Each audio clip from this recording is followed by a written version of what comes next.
Ito na nga mga kagunggong. May nakita kasi ako sa YouTube kung paano gumawa ng damit ng aso. Problema ko kasi itong aso namin, kung lumalabas kami walang siyang damit. Kaya naman, nagkalughog ako sa mga luma naming damit para gawing damit ni Sky. Yan. Siyempre, dapat yung pinakaluma. Pero siyempre, yung maganda-ganda naman. Ito. At ito, napili ko. Orange. Favorite color din kasi namin itong orange. Ayan. Siyempre, ibalik muna natin lahat ng mga ganun natin. Baka magalit. Baka magalit sila. Magulo tayo. Ayan.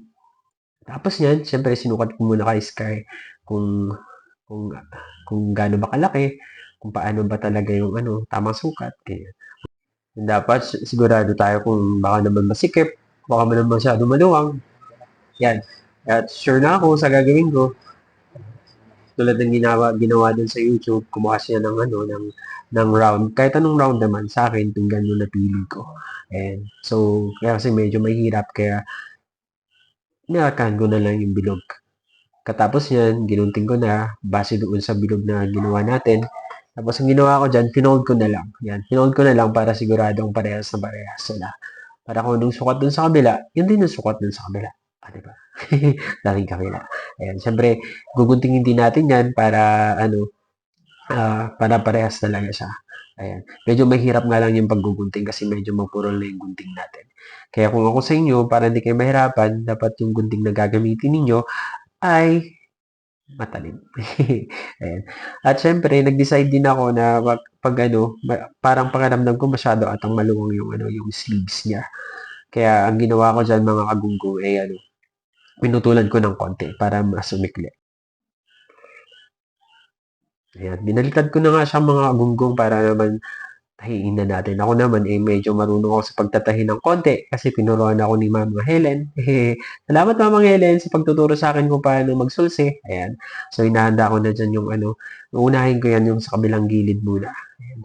So, ang ginawa ko dyan, hindi ko alam kung anong klaseng pagsusulsi yun, basta medyo sinecure ko nga dyan yung pagtatahi mga gunggong para hindi ko lang alam kung paano, kung ano, kung ano ang dyan, kung ano ang tawag dyan sa pagsusulsi na yan. Basta paano siya paikot,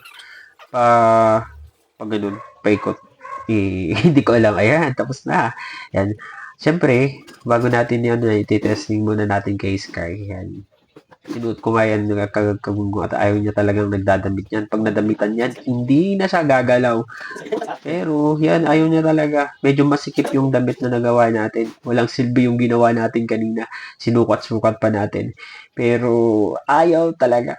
Ayaw talaga pumasok. Pero pinilit ko talaga. Siyempre, naghirapan ko kaya yan. Tapos, hindi niya magagamit. Ayan. Tapos yun.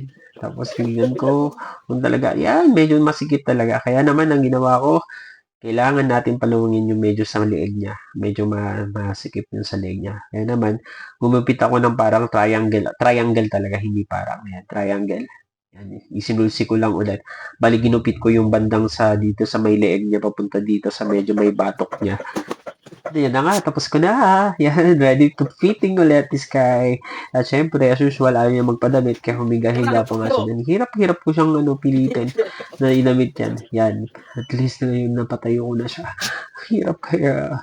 Sky, suot mo na. Ay, sa wakas na isuot ko na rin sa may paa niya. Yung medyo may din siya, injury siya sa paa, kaya medyo mahirap din talaga siya. Maaray siya pag naisa sa yan. Tingnan nyo naman. Oh, wow! Di ba?